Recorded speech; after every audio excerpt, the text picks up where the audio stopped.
Bonjour à tous et bienvenue en Basse-Meuse. Nous sommes ici à Visé. Là-bas derrière moi, l'île Robinson. Normalement, en été, ça grouille de partout. Pédalo, bateau électrique, mais là entre nous, ça caille. Donc on va profiter de la Meuse à vélo. Une dernière chose, le symbole de Visé, c'est l'oie. Et entre nous, j'ai un peu peur de ces bêtes-là. Allez, venez.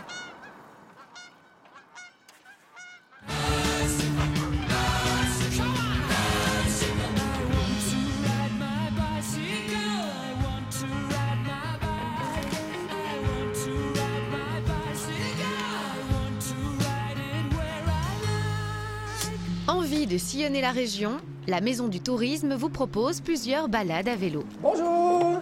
Bonjour, Ça va? Bienvenue Merci. en Basse-Meuse. Merci beaucoup. Alors, je cherche une balade vraiment relax. Je suis habillé relax, donc vraiment tranquille. Tranquille. Oui, ben, pas de problème. Le guide touristique de la Basse-Meuse Oui. et la carte touristique. C'est plus facile de se repérer sur une Bien carte. sûr, oui. Des balades à pied ou à vélo et certaines sont téléchargeables. Justement, regarde, je l'ai fait et j'ai pris la balade des cerisiers. Très bon choix, très bon choix. Je savais. Ah ben voilà. Donc balade des cerisiers au pays des vergers, tout à plat. Ah. Quasiment, on longe la Meuse et le canal Albert, mais il y a quand même une petite côte. Hein. Ah, La quand même. montagne Saint-Pierre, il faudra la gravir. J'ai quand même des cuisses. Hein. Ah ben ça va alors. Et voilà tout un site naturel avec des balades à pied, à vélo. Ouais, donc 31 km plus quelques kilomètres à pied. Voilà. Ma journée est bien remplie. Ben oui. Allez, je t'embrasse.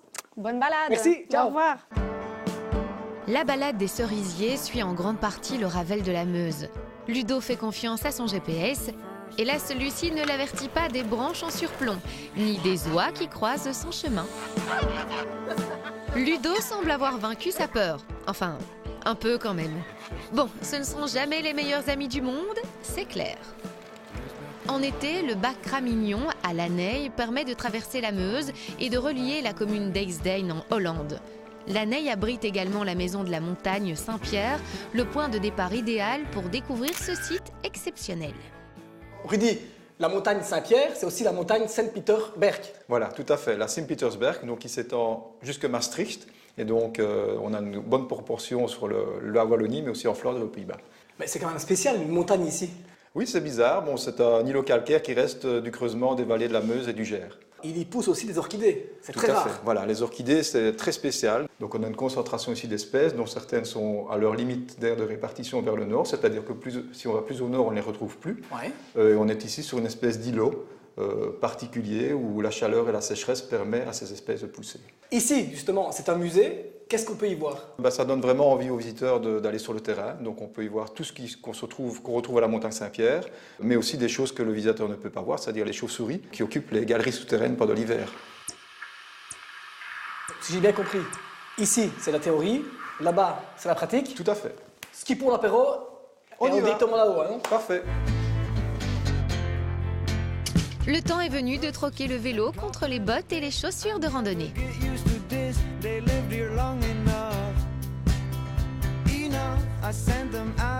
Ah oui. Waouh.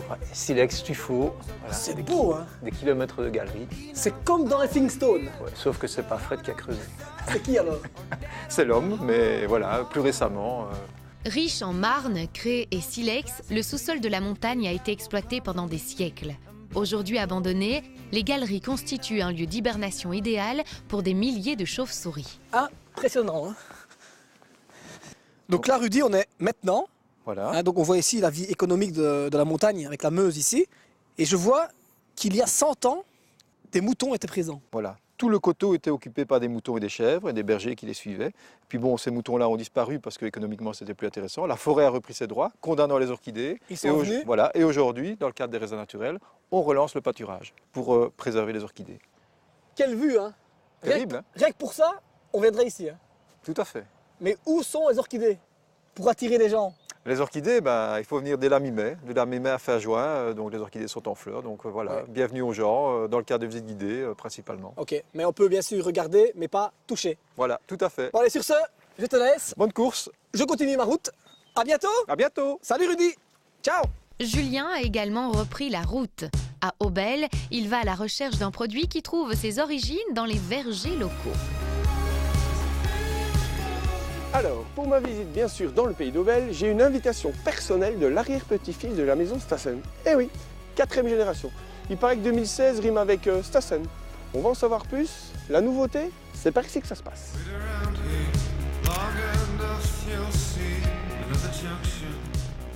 Jean-Pierre, bonjour.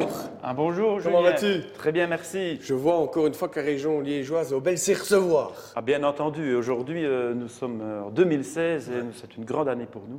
Parce que j'ai cru comprendre que c'était un peu le comeback de Stassen. Exactement, le renouveau de Stassen, aussi le renouveau du cidre. Nous avons été choisis comme le centre de développement du cidre pour le groupe Heineken. Donc nous travaillons sur du cidre pour toutes sortes de pays. Strongbow avec des goûts aussi bien... Moi je vois un peu la toute fleur cette du petite sirop, panoplie là. Et également un produit qui nous vient des antipodes de Nouvelle-Zélande avec des goûts... J'allais justement te le dire, je vois Nouvelle-Zélande, tiens, Voilà. c'est bizarre. On nous a demandé ici, en tant que centre de développement, de remettre ce cidre-là au goût du palais européen. Ouais. C'est une grande bouteille pour partager à deux. Voilà. Et après, on a aussi la variété de, on va dire, de cidre Stassen, mais j'ai envie de te dire, le renouveau des étiquettes, je tiens à dire, c'est vraiment sublime. On voit l'année de fondation, on voit un peu tous les prénoms de tous les ancêtres Stassen comme ça. C'est un cachet et un côté terroir. C'est très important aujourd'hui de revenir sur le terroir, aussi sur le savoir-faire familial que nous entretenons ici depuis plus de 120 ans dans la région.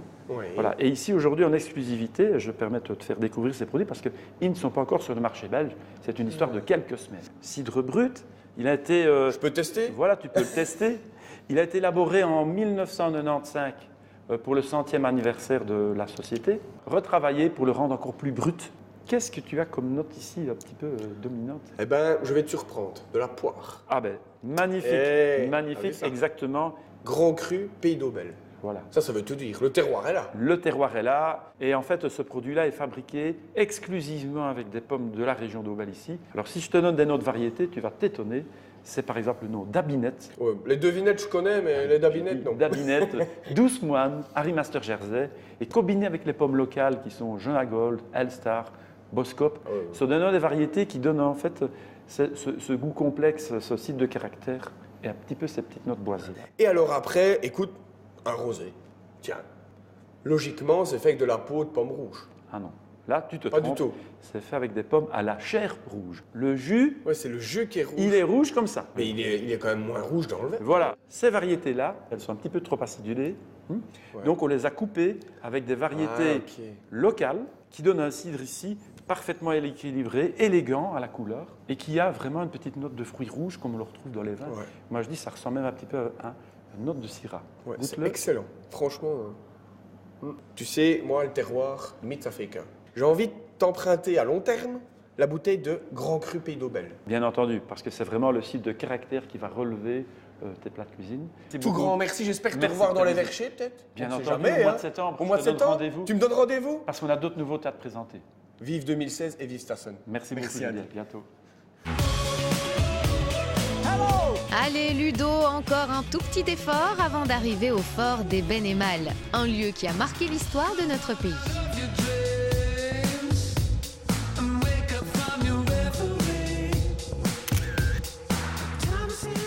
André, ici le fort Ébénémal, le fort imprenable. Oui, ça c'est ce qu'on en disait avant 1940. On disait la même chose du Titanic en 1912, ça n'a pas empêché de... Ouais. Bon, on l'a un peu aidé, mais C'est vrai. ici aussi, il a été pris. Mais franchement, entre nous, je pensais que c'était quand même plus vaste. Mais il est où le fort? On ne voit que l'entrée principale, c'est Ouais. une seule partie du fort. Il y a encore 5 km de galerie derrière. 5 km. 5 km. On y va? On y va. Ah oui, il y a même des carrefours. Oui. Et combien de militaires ont caserné ici? À peu près 1200. 1200. 1200. C'est pas le Club Med ici. Ah non, loin de là. Ah, l'arme secrète des Allemands. Une des. Waouh. C'est un planeur. C'est un planeur. Et est à l'échelle réelle. Les Allemands ont atterri en parachute. Non, non, non, non, ils ont atterri avec Ah, ça. avec ça? Avec ça, sur le massif au-dessus. Mais comment? On n'atterrit pas sur les roues que tu vois là, Ouais. mais sur le ski qui est là en dessous. Tu vois le ski en dessous du ventre? Ah, d'accord. Mais là, je vois plus rien, moi. À Caspar, il y a quelque chose pour les petits. Ah. Et en plus d'époque. Oui, c'est celui d'époque. Et après, donc, il faisait comme ça. Voilà. Pas tout à fait. Non? Non, c'est un canon, pas une mitrailleuse. hein. Je me trompe ou les Belges étaient dans leur lit quand les Allemands ont attaqué le fort? Beaucoup étaient dans leur lit parce que les Allemands ont attaqué à l'aube.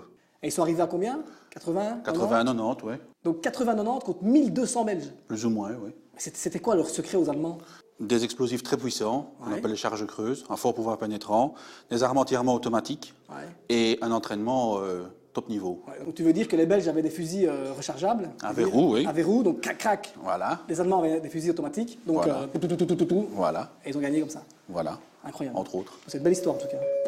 Il est temps de rentrer à Visé par l'écluse de l'Anneille qui relie la Meuse et le canal Albert et constitue ainsi un maillon indispensable entre nos ports maritimes et le bassin Rhin-Meuse. Il est grand temps de se mettre au fourneau. Julien fait encore un petit saut au supermarché local avant de nous révéler sa recette du jour, inspirée du cidre traditionnel. Bon alors, après cette magnifique histoire de Jean-Pierre, je suis venu avec le petit bébé. Eh oui, le dernier né, qui n'est pas encore en grande surface. Mais moi, je l'ai. Eh oui, j'ai de la chance. Hein. Bon, ce qu'on va faire, on va simplement faire une petite sauce à base de vin blanc. Mais on va y ajouter donc le cidre. Bon, pour associer ça, je me suis dit tout de suite, un petit chicon. Bon, là, on va faire dans la légèreté. On va simplement le couper en deux. On a la chance quand même d'avoir, justement, sur l'induction, une grillade. C'est autant en profiter. Couper en deux, griller, terminer au four. Merci, au revoir. Et pour accompagner ceci, tout en légèreté, une petite salade de quinoa, d'Avlanche, régionale, une petite truite, façon meunière, simple, efficace, mais goûtue. Allez, c'est parti.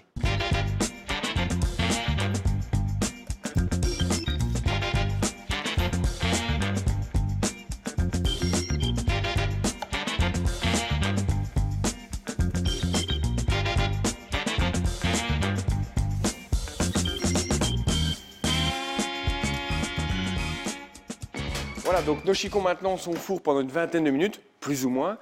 Ça nous permet quoi? Eh bien de faire la cuisson du quinoa. Donc pour un volume de quinoa, 2 volumes d'eau. Bon alors, le petit astuce du chef aujourd'hui, tout simplement, avec votre feuille de laurier, vous allez faire 2 petites lignettes. Et comme ça, vous allez casser la feuille de laurier et ça va développer ses arômes. Vous ne le saviez pas, hein? Après la feuille de laurier, une petite branchette de thym. Et pour terminer, un demi-oignon. Eh oui, le goût. Pour notre sauce, rien de plus simple. On va juste faire revenir l'échalote avec un tout petit peu d'huile d'olive et ensuite on va y ajouter du vin blanc, du vinaigre et bien sûr notre cidre Stassen grand cru, madame, monsieur. On laisse réduire tout ça un bon 3/4. Et puis alors pour la suite, je vous réserve une petite surprise. Ah oui, le beurre, je vous l'ai dit avant. Alors, dernière grande étape, la truite. On va la cuire meunière, tout simplement une poêle. Voilà, on va commencer l'huile d'olive, mais on terminera bien sûr au beurre. Et l'idée, c'est d'en fait tout simplement rouler notre truite dans la farine. Comme ça, en fait, on aura une belle coloration et surtout, ça restera un petit peu croustillant. Voilà, on la farine. Éventuellement, vous pouvez saler et poivrer avant. Ça, c'est à vous de voir. Moi, j'assaisonne toujours toutes mes préparations avant de les cuire. Pourquoi? L'assaisonnement, comme ça, il rentrera à l'intérieur de la chair.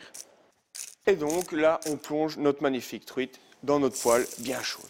Et dès qu'on aura une belle coloration, comme je vous disais tout à l'heure, on y ajoutera une belle noix de beurre et là, on va arroser.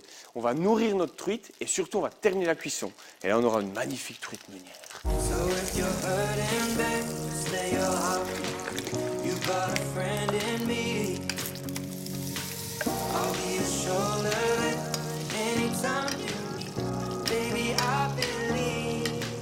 Bon alors, lorsque notre quinoa est bien égoutté, on enlève bien sûr le thym, le laurier et l'oignon.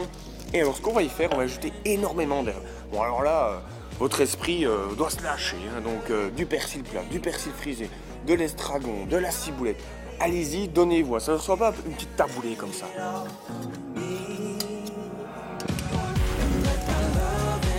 Alors, donc maintenant j'ai versé ma réduction donc, dans mon petit bol transparent pour tout simplement le mixer. Eh oui, mixer tout ensemble avec les échalotes. Ce sera beaucoup plus léger. Le petit beurre et on mixe.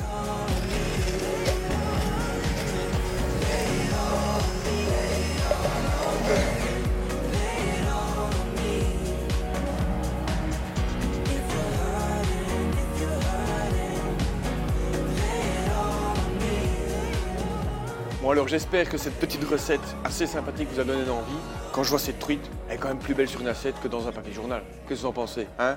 Et bien sûr, on associe ça avec ça, un excellent cidre. Voilà. Et bien sûr, je vous souhaite quoi? Un bon appétit et n'oubliez pas, la gourmandise n'est pas un défaut, mais un réel plaisir. À la semaine prochaine sur RTL TVI. Découvrez l'agenda des événements et les nombreuses suggestions d'activités en Wallonie sur le site www.belgique-tourisme.be. Vélo va, vélo vire, vélo volte. va la vie, vélo va